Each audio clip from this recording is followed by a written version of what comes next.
My name is Dennis Kepler. Looks like we have a diverse group here, which is great. I'm located here in Grand Rapids, Minnesota. I'm with Minnesota DNR. My background is forest inventory mainly and remote sensing. So I graduated from Oregon State. I'm a West Coast guy.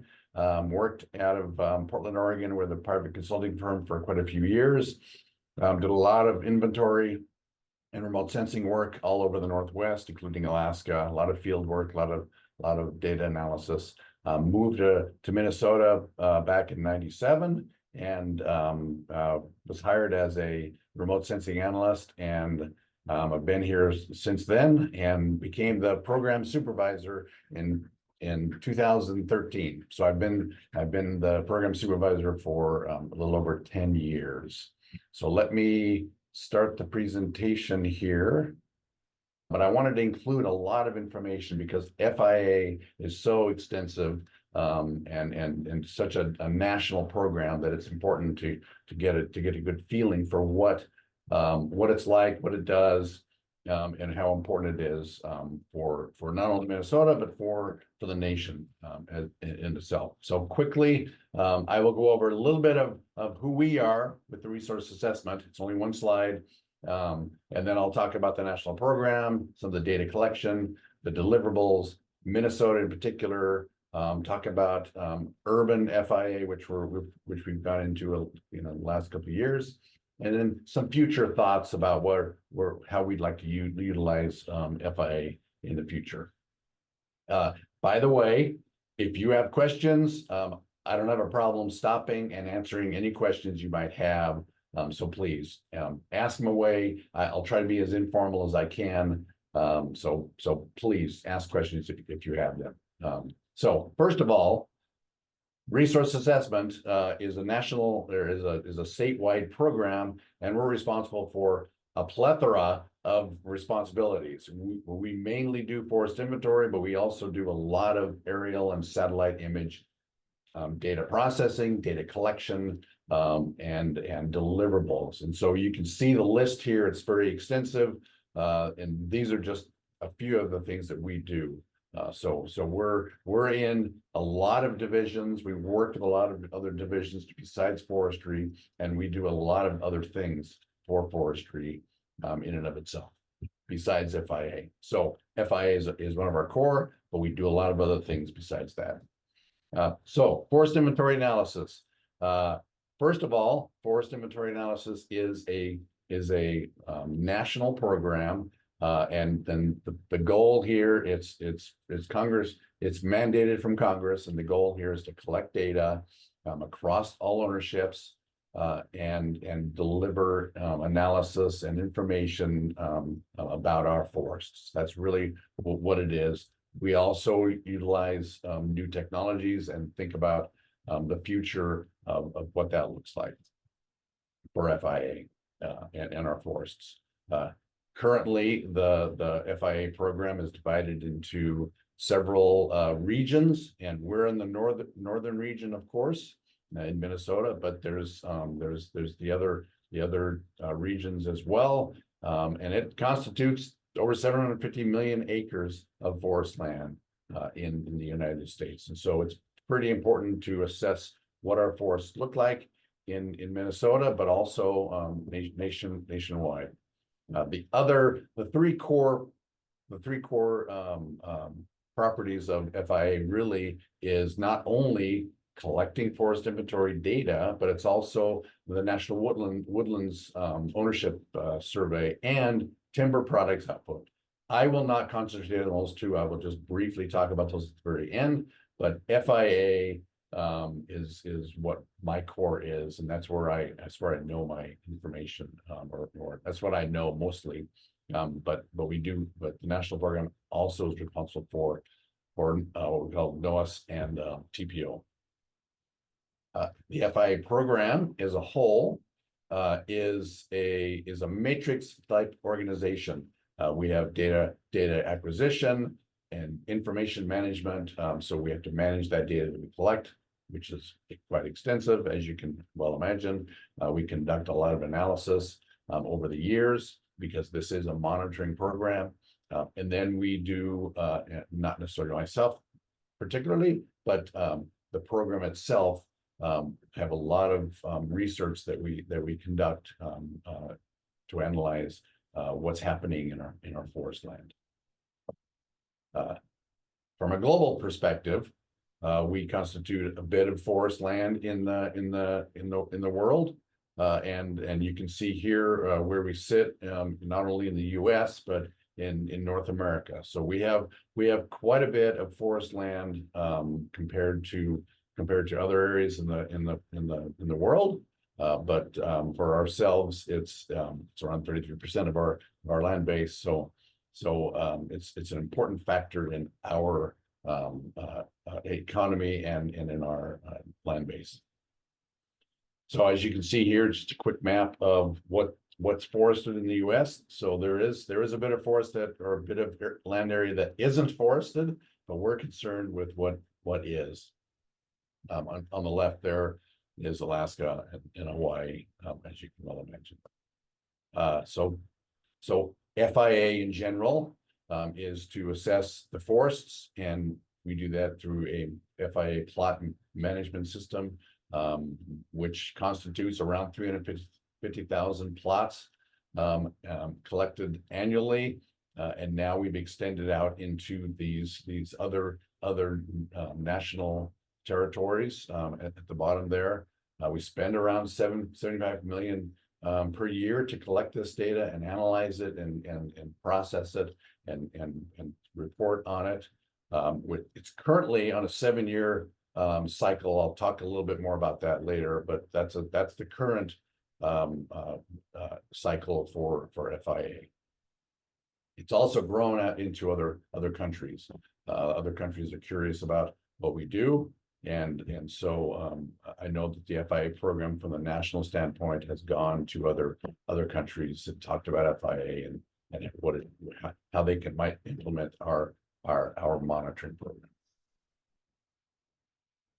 So just a few facts about the U.S. forests as a whole, based on FIA, and that is it's been pretty stable over the last 100 years. In fact, we have more forests now than we did over 50 years ago, and most of it, the majority of it, not most, the majority of it is controlled by private landowners. So it's really important that we conduct outreach and communicate with private citizens and private landowners to some extent to help them manage their forests.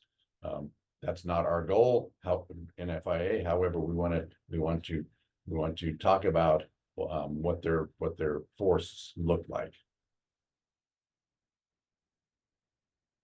So FIA in general, it's a sampling framework across the U.S. Using what we call hexagons, which is about 2,400 hectares in size, and that's what we do is we put a plot within each one of those hectares. You can see listed up there above the northeast portion of the country, and we sample one plot in each one of those each year. So historically, we've conducted FIAs in periodically. In the 1930s, we were doing FIA as well, not listed here, but in 77 and 90, we did a sporadic periodic inventory, and as you know, in 98, Congress said we need a better system, and so the annual inventory has taken hold. It started as a 5-year annual inventory, but it's evolved to a 7-year, mainly because of funding, and so that's slowed down some of the rates across the country. In the West, it's 10 years, but mainly it's 7 years for all intents and purposes for our portion in the northwest or northeast, excuse me. So each plot represents around 6,000 acres, and that's important because that's how we understand what's happening in the forest. That's our sampling across the country. In Minnesota, we've kept it at a 5-year interval or cycle. And that's primarily because the citizens and other groups, the forest industry has in particular, has really lobbied to help us stay at a 5-year interval, so that we can have more information about what's happening in our state. So now we're at a 5-year, but we've also, and we've been doing this since the beginning, double intensified, which means that we bring that one plot per 6,000 acres, or one plot representing 6,000 acres, down to one plot representing 3,000 acres. And that does a lot of really good things for us. And I'll talk about that in a second. So FIA operates as a multi-phase inventory system.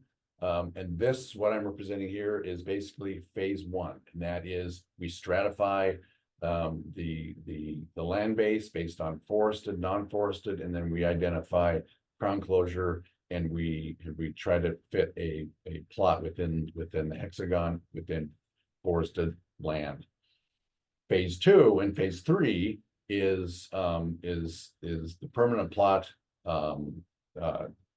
distribution, or the permanent plot within each hexagon. And so you can see here that this is the plot layout for phase 2, and that is a 4-plot system collecting more than 300 variables. Some of those you can see on the left side, collecting data on what's happening within the plot itself.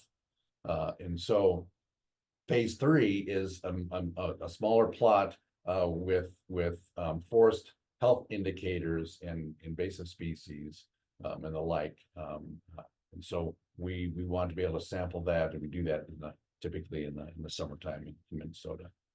That's the plot overview. Who's collecting this data? Data is collected primarily or mostly by contractors. And in Minnesota, it's around 90% of our plot collection is from contractors. So in nation, and this is for the northeastern region. So we do have federal crews that are collecting it in other states. And those are in those states that don't have an FIA program like Minnesota does, and the state doesn't deem it as important as we do. The federal crews collect that data, and they're just at a single intensity 7-year plan. Whereas in Minnesota, it's a little bit more important. So we contract with folks to collect our data. We don't have the manpower. What we do on the state side is do all the quality assurance. So we ensure that the quality is maintained from the federal from the contractors when the data collection occurs. Another product of the FIA program, of course, is reports. We have to produce annual reports based on the data collected from the previous year. This is just an example of a couple of years ago. And we put all this data into a database, and we can output many systems or many reports or data itself. And that data is used for a lot of scientific research and across the country, within not only for us, but also for universities and the like. So a lot of people use this data. Typical output would be something like this, and that is just tables upon tables of information. We also produce 5-year reports. So as I stated earlier, the FIA program started as a 5-year cycle. From some states, it's gone to a 7-year based on funding, as stated before. But in our state, it's still 5 years. But the FIA program has just maintained that 5 years reporting cycle. Over 20 years of delivery continuous delivery of this data. As I stated earlier, science is really the focus, and what we're trying to maintain, what we're trying to produce is a monitoring system across the nation, and that's really important. And it's about the science. It's about what's really happening out there in the forest. As you can see, we delve into a lot of different disciplines for the science, albeit forestry mainly. We also are interested in ownership and what's happening on particular ownerships between public and private. And so we can pull information because ownership is one of those attributes that we collect on every FIA plot. And so we want to see what's happening within our forests on particular ownerships. One important part that we denote to our the folks that we collect data on is we specify to them, do not change your management practices, do not do anything differently because there's a plot there than you would otherwise do. If you got to harvest that stand or that area, excuse me, and there's a plot there, harvest away. Don't worry about it. You're gonna thin it. You're gonna manage it for some wildlife habitat. Don't worry about the plot. Pretend it's not there. It's just information that we're gathering. So some of these slides are from the Forest Service, and so a few of these going forward will be from the Forest Service. But really, it's the goal. One of the goals is analytical analysis, and so here's just an example of what we're reporting on in our from the FIA program. It's really about science and what's important and who uses it and how it's used. So you can see here as an example, a lot of research from a lot of different universities and other groups, nonprofits, including Dovetail, which I'll specify or I'll show in a little bit. And you may have seen it already. And so that's really what the goal is, what's happening. And you can see that this is an important part of the information that we're providing. Again, it's about data, and our partners who not only are part of this program but also benefit from the information given. So that's what it's all about. Again, another example, not even forestry. This one's about fish, in fact, and how forests impact that particular species. Research, as I mentioned in the introduction, part of my background is remote sensing. So I've done a lot of remote sensing, and so part of it is the FIA program is utilizing other techniques, other science, and remote sensing is a big part of that. A big part of that plan. Right here, this is an example of Big Map. And that is a land cover, land use data set, essentially based on FIA plots across the nation and what's happening in relation to what we see from satellite imagery. Again, what's happening in another example is more research. What's happening in the wildland urban interface and how it interacts, how the forests and how we interact with forests in that interface. More information about biomass and carbon. What's happening based on FIA data that we've collected across the nation and particularly in our area. We're very interested in what's happening with carbon and biomass and how it could be utilized for other resources. And that information comes from FIA. Just another example of the National Land Cover classification data set based on FIA again and satellite imagery. A lot of mapping is done to see what's happening. So Minnesota in particular, let's talk about Minnesota real quick. I'm not timing myself, so I'm hoping someone will yell out if I'm going too long. So Minnesota, we're kind of a unique state in the FIA program. Maine is very similar to us. We are on a 5-year, what's called a 5-year double intensity system, and that's essentially we buy down or we put plots in across the state based on that intensification, which equals about 6,700 plots over 17 million acres of forest land. And so you can see the plot distribution. Obviously, it's in forested land, but we have a lot of plots across the state. This is an example of a single year with not only the 5-year but the double intensity.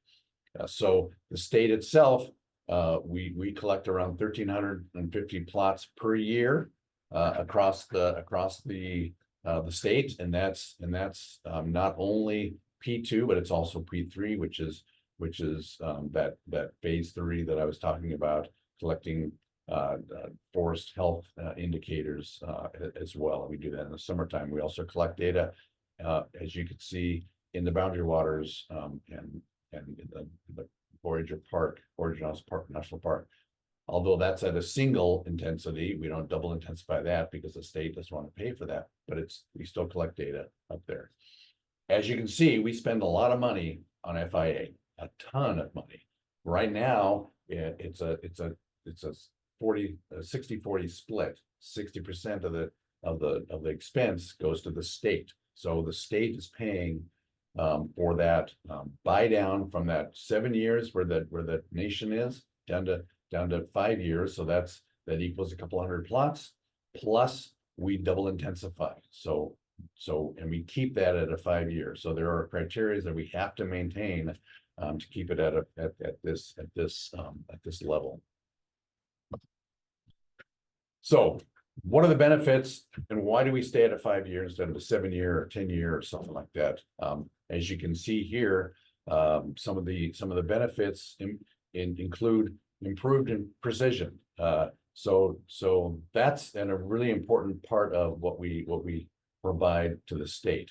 We are able to say something about smaller areas. I won't go into much of this in this presentation, but something called SAE, small area estimation, is becoming a really important factor to the FIA program, and they're putting money into research conducted and ongoing research into small area estimation. How do we utilize FIA plot data for smaller estimations? So we're in general at a regular intensification, the FIA program can say something about a county-wide, a county forest.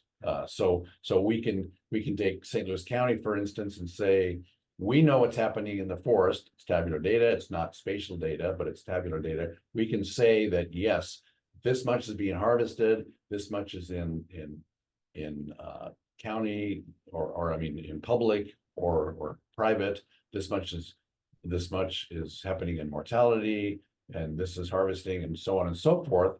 But that's all we can do at that single intensification, and at the 7 year.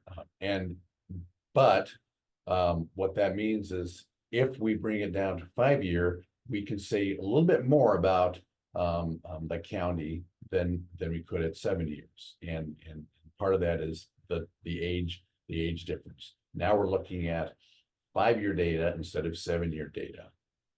So it's just a little bit more information about a smaller area. When we double intensify, now we've brought it down to one plot to 3,000. Now we can say something about sub-county information, much better information at a smaller area. That's the key for us in this FIA program.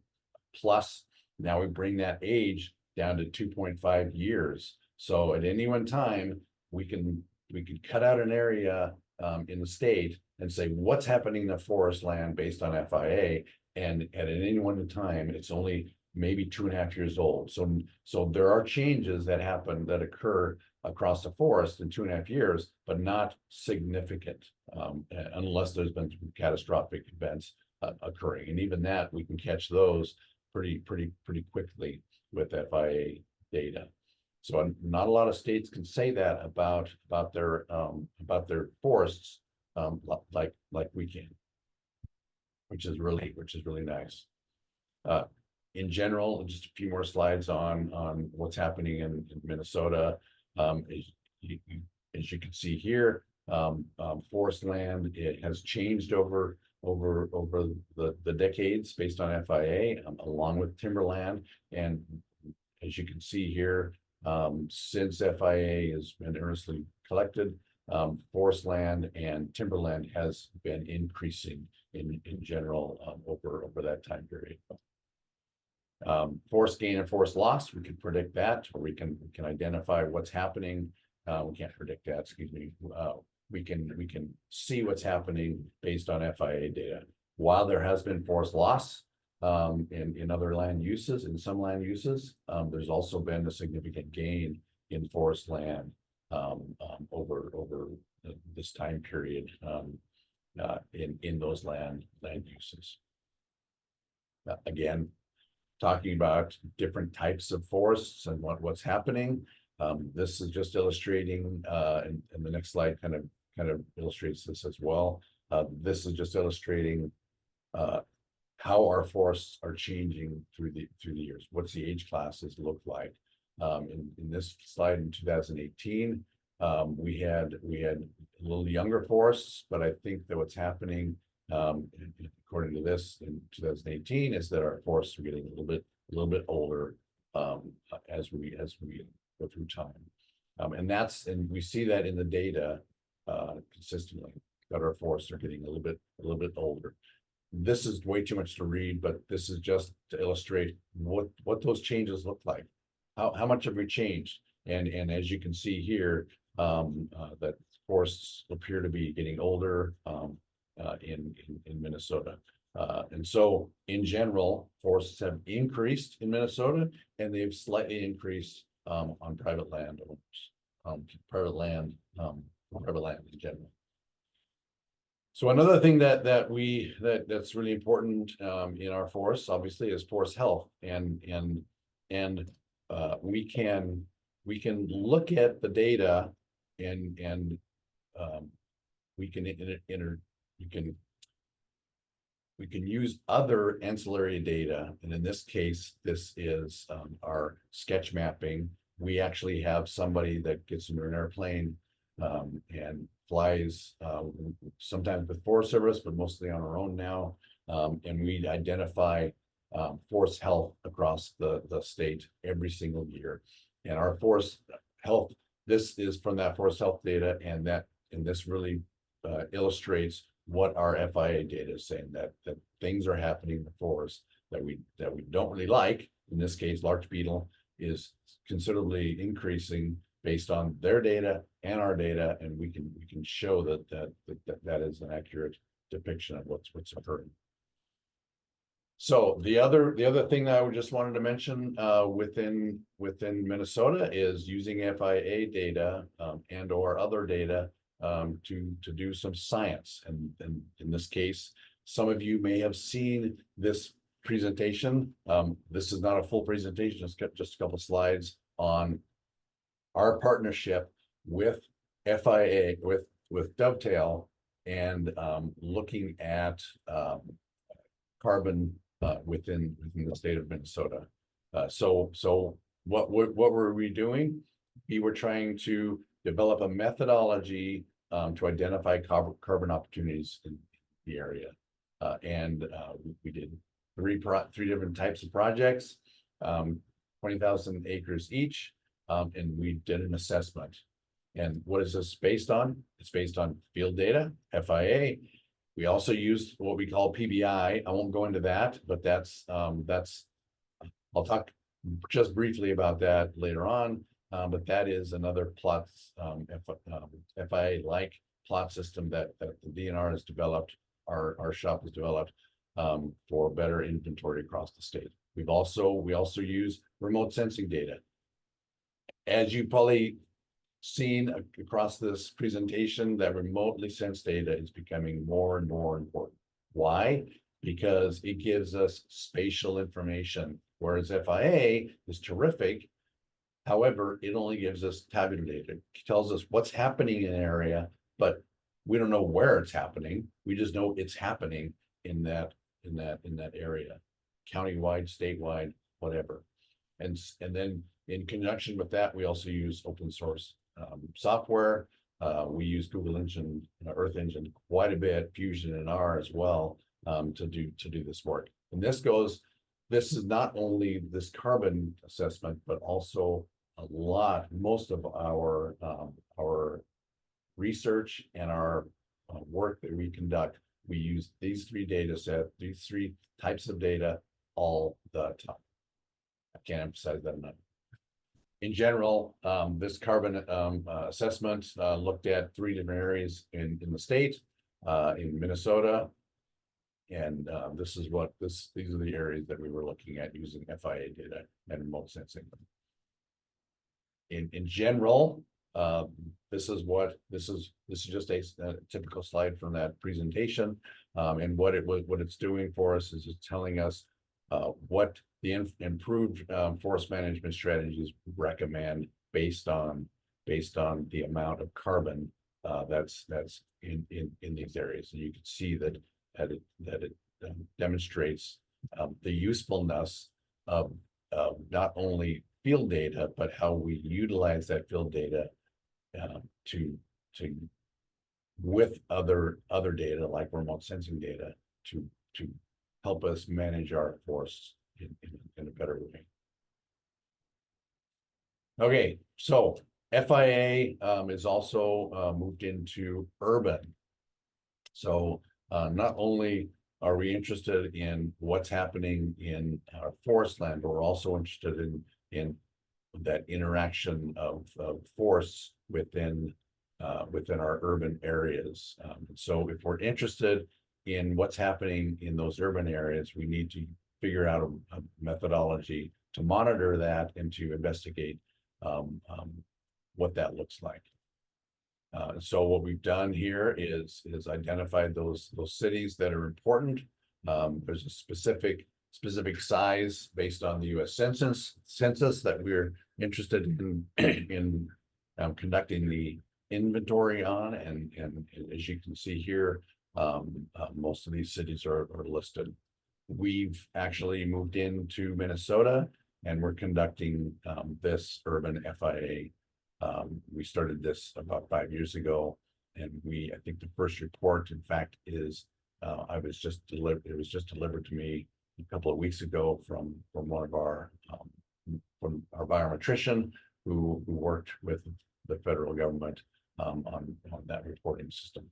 So we've collected data in our urban areas in Minnesota as well. Plot design is a little different. We could not utilize that 4-plot system. So the FIA program changed it from that type of system to this single plot because urban interfaces are so different from sitting out in forested area. So that's what the plot system looks like for the urban FIA program.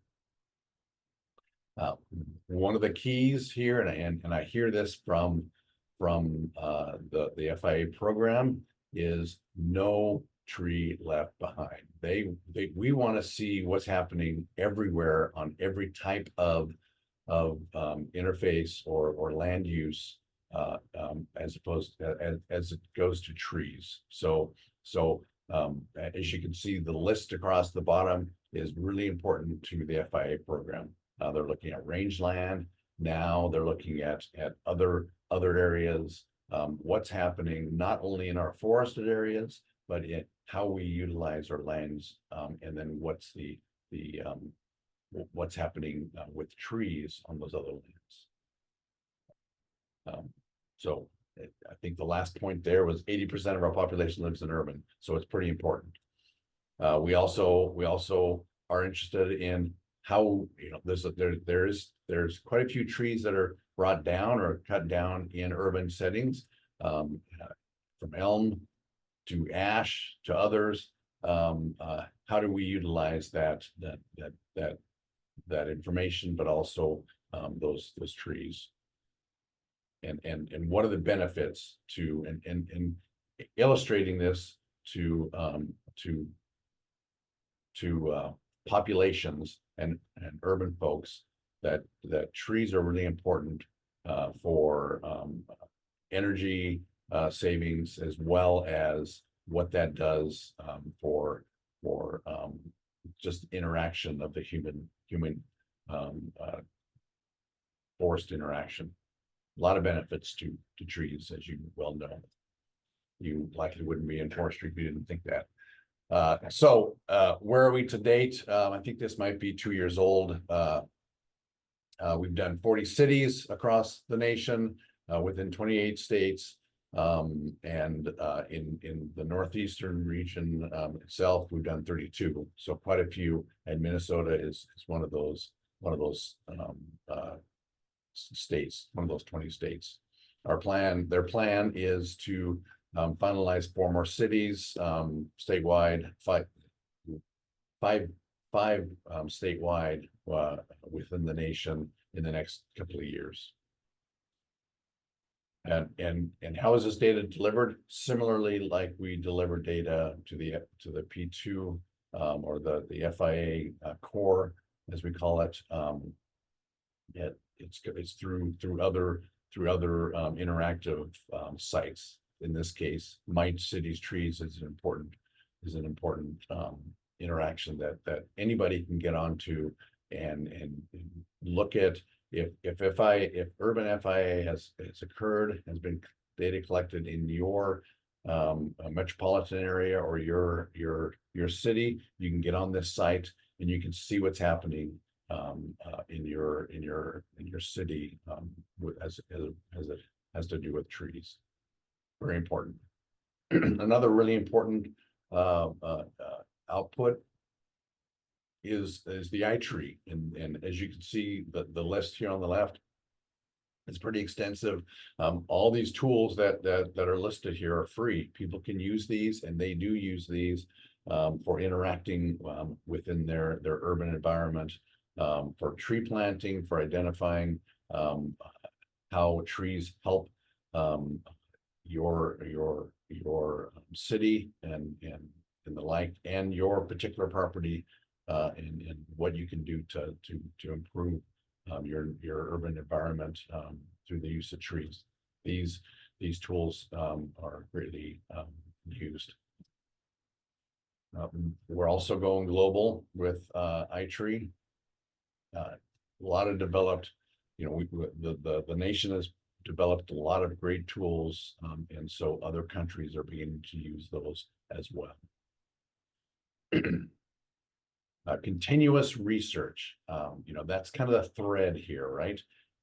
Continuous research is being done on utilizing FIA. And why is that? Because FIA is a monitoring system. It's not just selecting field data, it's monitoring. We go back to each one of those plots, the exact same spot every 5 years, in our case, 7 years in other cases, but every 5 years, and we measure exactly the same things as we did 5 years ago. So we can identify and see trends and see what's happening within that plot, that sample, that basically we can see what's happening in the forest based on that information. So we can quantify threats and determine where some of those threats might exist. This is just an example. Another example here is assessing urban growth and tree cover changes. Is the cover, and this is part of this is using remote sensing data, but also it's based on the FIA data that we collect. So what's happening in the urban environment as opposed to these particular areas of concern. And then, of course, lastly is assessing and what do trees do for us in our urban environment? Because 80% of the population live in urban environments. I think that and the FIA program agree that trees are really important. I'll just briefly mention these two items as part of the FIA program, and that is the National Woodlands Owners Survey. So that's done on an annual basis. We're trying to understand what private citizens are doing on their land as it has to do with forestry, along with TPO. What's happening with our timber product outputs? We send surveys out to all these mills and to help determine what are they producing, what's happening with the timber that's coming through their mills. So lastly, I'll just briefly talk about what we are doing here in Minnesota with forest inventory. So currently, this is just a depiction of our modeling process where we're using FIA, but we're also using what we call PBI. I'm not really talking much about PBI, but it's just a plot-based system similar to FIA, except it's a single plot. We're utilizing that data and integrating it with LiDAR and modeling relationships to produce a statewide forest inventory map. So it's spatial data. So what's important? Collecting LiDAR data. So we've collected LiDAR data in 2 scenarios over the last 20 years. In the early 2000s, we collected what we call low density LiDAR, and that was very useful for producing hydrologic resolution and digital elevation models to see what's happening at the ground level. However, it was not very useful for understanding what's happening above the ground at any great extent. So we went, and I'm sure most of you are aware of this, we collected what we call high density LiDAR, when in fact, I think we just completed the last section. I don't have a map here, but the last part of the state this spring with high density LiDAR. So the difference between high density and low density is one, we get one of those dots per square meter. That's our goal. Whereas high density, we're trying to get 8 or more. So we can resolve trees. In this case, you can see what's happening here. We can resolve what's happening. What does a forest look like with that high density? Low density, you cannot. I have another slide somewhere that basically shows this, but what we're interested in is high density. We've collected that, and that's what we're using. Right here is just a demonstration of taking a plot and cutting out the LiDAR data and then separating it into its particular strata to show what this plot looks like and what's important. And from this, we can determine several different types of data. One is what's called a digital surface model, and that's basically what's happening on top, regardless of whether it's forest canopy, shrubland, or bare ground. That shows us what's happening on the surface. The next one is what's called a digital elevation model, and that's what's occurring on the ground. So in some places, the digital elevation model or the DEM and the DSM match. That's bare ground. And then the last one is a canopy height model. That tells us how high is that canopy. And we use this data. To create models, along with many other LiDAR metrics, to create a model that we use to put all these different types of information together to create a stack, and consequently that stack is then applied using either, well, field data. I'll just say call it field data. So in our case, we've used PVI, but this is the future that I'm talking about, and one of our goals is to utilize FIA to continue to update our forest models using FIA and remote sensing.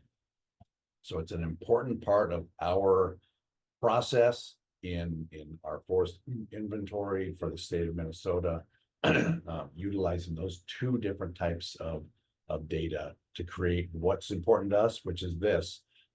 One of our goals is to create a stand-based forest inventory across the state for every ownership, regardless.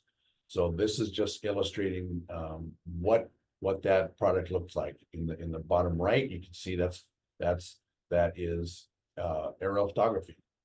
Great, that looks terrific. What species is that? How much volume do we have there? What's the basal area? All these questions that we have about that. You as a forester, you can probably take that and look at that in stereo and get CIR, or color infrared, which is something we collect as well. And then you can start to refine that, and you can start identifying that. You still need to get out in the field and assess what's happening in that stand.